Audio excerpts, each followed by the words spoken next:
ओम महालक्ष्मी नमो नमः। आप सभी को धनतेरस के शुभ अवसर की हार्दिक शुभकामनाएं। आज धनतेरस के पावन अवसर पर चलिए आपको सुनाती हूँ कुछ पौराणिक कथाएं। पहली पौराणिक कथा के अनुसार एक समय भगवान विष्णु मृत्यु लोक में विचरण करने के लिए जा रहे थे। तब लक्ष्मी जी ने भी उनके साथ चलने का आग्रह किया। श्री हरि कहने लगे, देवी, अगर मैं जो बात कहूँ तुम उसको वैसा ही मानो तो तुम चल सकती हो। तब लक्ष्मी जी उनकी बात मान गई। भगवान विष्णु के साथ वह धरती लोक पर आ गई। कुछ देर तक दोनों भ्रमण करते रहे। फिर एक जगह पहुंचकर भगवान विष्णु ने माँ लक्ष्मी जी से कहा, देवी, जब तक मैं ना आऊं तुम यहीं ठहरो। मैं दक्षिण दिशा की ओर जा रहा हूँ, तुम उधर मत आना।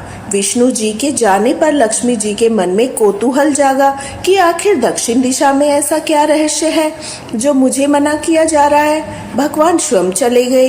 लक्ष्मी जी से रहा न गया। जैसे ही भगवान आगे बढ़े, लक्ष्मी जी भी पीछे पीछे चल पड़ी। कुछ ही आगे जाने पर उन्हें सरसों का एक खेत दिखाई दिया। उसमें खूब सारे फल लगे थे। सरसों की शोभा देखकर वह मंत्र मुग्ध हो गई। फूल तोड़कर अपना श्रृंगार करने के बाद आगे बढ़ी। आगे जाने पर एक गन्ने के खेत से लक्ष्मी जी गन्ने तोड़कर रस चूसने लगी। उसी समय विष्णु जी आए। यह देखकर लक्ष्मी जी पर नाराज हो गए और उन्हें श्राप दे दिया। मैंने तुम्हें इधर आने को मना किया था, पर तुम नहीं मानी। किसान को चोरी का अपराध कर बैठी। अब तुम इस अपराध के जुर्म में इस किसान की 12 वर्ष तक सेवा करो। ऐसा कहकर भगवान उन्हें छोड़कर क्षीर सागर चले गए। तब लक्ष्मी जी उस गरीब किसान के घर रहने लगी। एक दिन लक्ष्मी जी ने उस किसान की पत्नी से कहा, तुम स्नान कर पहले मेरी बनाई गई रसोई का पूजन करो, फिर तुम जो मांगोगी तुम्हें वह मिलेगा। किसान की पत्नी ने ऐसा ही किया। पूजा के प्रभाव और लक्ष्मी जी की कृपा से किसान का घर दूसरे ही दिन अन्न, धन, रत्न, स्वर्ण आदि से भर गया। लक्ष्मी जी ने किसान को धन्य धान्य से परिपूर्ण कर दिया। किसान के 12 वर्ष बड़े आनंद से कट गए। फिर 12 वर्ष के बाद लक्ष्मी जी जाने के लिए तैयार हुई। विष्णु जी लक्ष्मी जी को लेने आए तो किसान ने उन्हें भेजने से इनकार कर दिया। तब भगवान ने किसान से कहा, इन्हें कौन जाने देता है, यह तो चंचला है, कहीं नहीं ठहरती। इनको बड़े बड़े नहीं रोक सकते। इनको मेरा श्राप था, इसलिए 12 वर्ष से तुम्हारी सेवा कर रही थी। तुम्हारी 12 वर्ष की सेवा का समय अब पूरा हो चुका है। किसान हठ पूर्वक बोला कि नहीं, मैं तो लक्ष्मी जी को जाने ही नहीं दूंगा। तब लक्ष्मी जी ने कहा, हे किसान, तुम मुझे रोकना चाहते हो तो मैं कहूँ वैसा करो। कल तेरस है, तुम कल घर को लीप पोत कर स्वच्छ करना। रात्रि में घी का दीपक जलाकर रखना। सायकाल में मेरा पूजन करना और एक तांबे के कलश में रुपए भरकर मेरे लिए रखना। मैं उस कलश में निवास करूंगी, किंतु पूजा के समय मैं तुम्हें दिखाई नहीं दूंगी। इस एक दिन की पूजा से वर्ष भर में तुम्हारे घर से नहीं जाऊंगी। यह कहकर वह दीपकों के प्रकाश के साथ 10 दिशाओं में फैल गई। अगले दिन किसान ने लक्ष्मी जी के कहे अनुसार पूजन किया। उसका घर धन धान्य से पूर्ण हो गया। इसी वजह से हर वर्ष तेरस के दिन अर्थात धनतेरस के दिन लक्ष्मी जी की पूजा होने लगी। शास्त्रों में वर्णित दूसरी कथा के अनुसार समुद्र मंथन के दौरान भगवान धन्वंतरी हाथों में अमृत कलश लेकर प्रकट हुए थे। जिस तिथि को भगवान धन्वंतरी समुद्र से निकले वह कार्तिक मास के कृष्ण पक्ष की त्रयोदशी थी। भगवान धन्वंतरी समुद्र से कलश लेकर प्रकट हुए थे, इसलिए इस अवसर पर बर्तन खरीदने की परंपरा चली आ रही है। भगवान धन्वंतरी को भगवान विष्णु का अंश माना जाता है। इन्होंने ही पूरी दुनिया में चिकित्सा विज्ञान का प्रसार और प्रचार किया। भगवान धन्वंतरी के बाद माता लक्ष्मी 2 दिन बाद समुद्र से निकली थी, इसलिए उस दिन दीपावली का पर्व मनाया जाता है। इनकी पूजा आराधना करने से आरोग्य, सुख, संपदा की प्राप्ति होती है। धन त्रयोदशी के दिन रात के समय यम दीपक भी जलाया जाता है, इसलिए इस बारे में एक कथा प्रचलित है। एक बार मृत्यु के देवता यमराज ने यमदूतों से प्रश्न किया कि क्या कभी मनुष्य के प्राण लेने में तुम्हें किसी पर दया आती है? तब यमदूत कहने लगे, नहीं महाराज, हम तो केवल आपके दिए हुए निर्देशों का पालन करते हैं।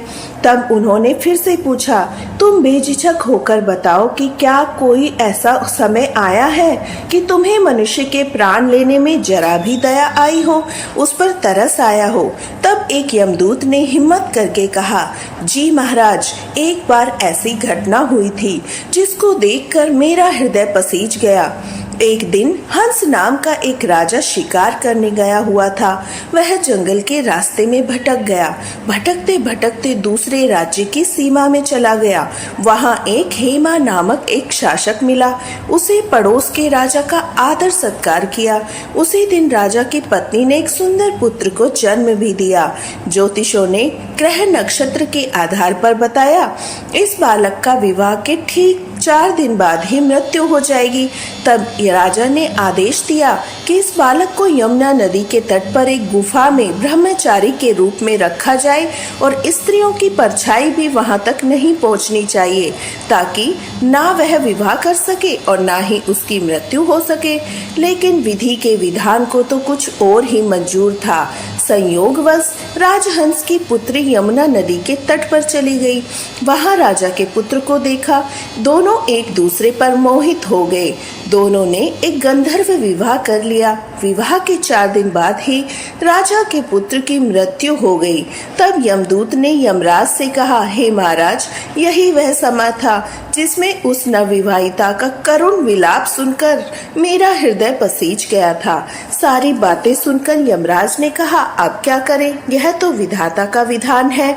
मर्यादा में रहते हुए हमें इस प्रकार का काम करना ही पड़ेगा। यमदूतों ने पूछा, महाराज, क्या कोई ऐसा उपाय है जिससे अकाल मृत्यु से बचा जा सके? तब यमराज ने कहा, धनतेरस के दिन विधि विधान के साथ पूजा अर्चना और दीप दान करने से अकाल मृत्यु नहीं होती। जो भी लोग इस दिन रात के समय चौमुखा दीपक अपने घर के मुख्य द्वार पर जलाएगा, उसके घर में सभी परिवार के सदस्यों की अकाल मृत्यु से रक्षा होगी। इतना ही नहीं, यमलोक में आने पर उसे नरक में मिलने वाली प्रताड़नाओं से भी मुक्ति मिल जाएगी। ऐसा कहकर यमराज ने यमदूतों को यम दीपक के बारे में बताया। यही कारण है धनतेरस की रात को घर के मुख्य द्वार पर चौमुखा दीपक जलाया जाता है। अगर मिट्टी का ना हो तो आटे के चौमुख दीपक भी आप इस दिन जला सकते हैं। ध्यान रहे, यम दीपक को जलाने के बाद उस दीपक को फिर से देखा नहीं जाता। यम दीपक जलाते समय कुछ सावधानियां रखी जाती है। ध्यान रखना चाहिए कि सूरज डूबने के बाद ही यम दीपक को जलाएं। इस बात का भी ध्यान रखें, जब घर के सभी सदस्य घर में आ जाए उसके बाद ही दीपक जलाना शुभ होता है। इस दिन दीपक जलाने के लिए पुरानी मिट्टी के दीपक का आप प्रयोग कर सकते हैं। नई मिट्टी के दीपक को नहीं जलाना चाहिए। यदि पुराना मिट्टी का दीपक ना हो तो आप आटे का चौमुखा दीपक भी जला सकते हैं। यम दीपक जलाते समय इस बात का ध्यान रखें, दीपक का मुख दक्षिण दिशा की तरफ होना चाहिए। इस दीपक को नाली या कूड़े के ढेर के पास भी जलाया जाता है। घर के मुख्य द्वार पर आप दाईं तरफ इस दीपक को रखकर जलाएं।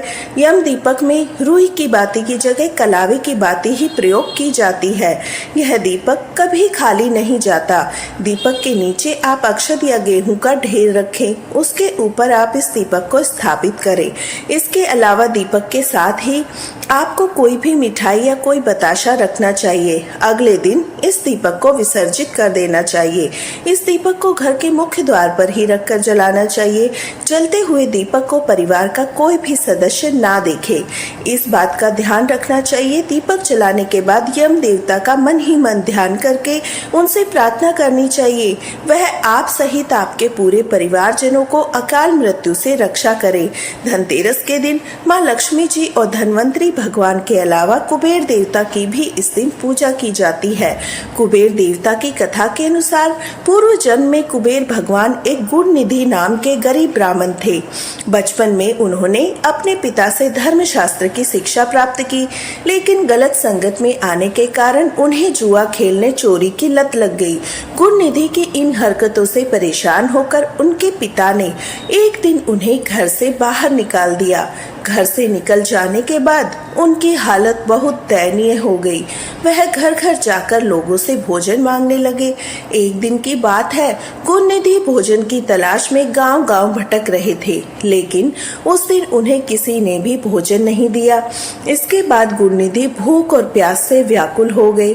भूख और प्यास के कारण गुणनिधि भटकते भटकते जंगल की ओर निकल पड़े। जंगल में पहुंचने पर उन्हें कुछ ब्राह्मण भोग की सामग्री ले जाते हुए दिखाई दिए। भोग की सामग्री को देखकर गुणनिधि की भूख और भी ज्यादा बढ़ गई। खाने के लालच में वह ब्राह्मणों के पीछे पीछे चल दिए। ब्राह्मणों का पीछे करते करते गुणनिधि एक शिवालय में शिव जी के मंदिर में आ पहुंचे, जहां उन्होंने देखा ब्राह्मण भगवान शिव की पूजा कर रहे थे, भगवान शिव को भोग अर्पित कर रहे थे। इस प्रकार वे ब्राह्मण भोग अर्पित करने के साथ ही भजन कीर्तन में मग्न हो गए। गुणनिधि मंदिर में जाकर भोजन चुराने की ताक में बैठ गए। उन्हें भोजन चुराने का मौका रात में मिला। जब भजन कीर्तन समाप्त कर सभी ब्राह्मण सो गए, तब गुणनिधि चुपके से दबे पांव भगवान शिव की प्रतिमा के पास पहुंचे, लेकिन वहां पर तो इतना अंधेरा था, उन्हें कुछ भी नजर नहीं आया। इसलिए उन्होंने एक दीपक जलाया, लेकिन वह दीपक हवा के कारण बुझ गया। यह क्रम बार बार चलता रहा। थोड़ी ही देर में वहां से भोग प्रसाद चुराकर भागने की वह कोशिश करने लगे। भागते समय एक ब्राह्मण ने उन्हें देख लिया। चोर चोर कहकर चिल्लाने लगे। गुणनिधि वहां से जान बचाकर भाग निकले, लेकिन वह नगर के रक्षकों का निशाना बन गए। भोजन चुराकर भागते समय गुणनिधि की मृत्यु हो गई, लेकिन अनजाने में उनसे महाशिवरात्रि के व्रत का पालन हो गया, जिसके कारण वह उस व्रत के शुभ फल के हकदार बन गए। अनजाने में ही महाशिवरात्रि के व्रत का पालन होने के कारण गुणनिधि अगले जन्म में कलिंग देश के राजा बने। अपने इस जन्म में गुणनिधि भगवान शिव के परम भक्त हुए। वह सदैव भगवान शिव की भक्ति में लीन रहते थे। उनकी इस कठिन तपस्या और साधना भक्ति को देखकर भगवान शिव उन पर प्रसन्न हुए। भगवान शिव की ही माया थी, जिस कारण एक गरीब ब्राह्मण धन के देवता कुबेर कहलाए संसार में पूजनीय बन गए। तब भगवान शिव ने उन्हें आशीर्वाद दिया। धन त्रयोदशी तिथि अर्थात धनतेरस के दिन उनकी पूजा किए बिना धनतेरस की पूजा सफल नहीं मानी जाएगी। यही कारण है धनतेरस के दिन कुबेर देवता की भी पूजा की जाती है। कुबेर देवता को धन के देवता अर्थात धन प्रदान करने वाले देवता माना जाता है। जो भी भक्त भक्ति भाव से सच्चे मन से कुबेर देवता की पूजा करते हैं, उनके घर में धन के भंडार भरे रहते हैं। बोलिए कुबेर देवता की जय, धन्वंतरी महाराज की जय, माँ लक्ष्मी की जय।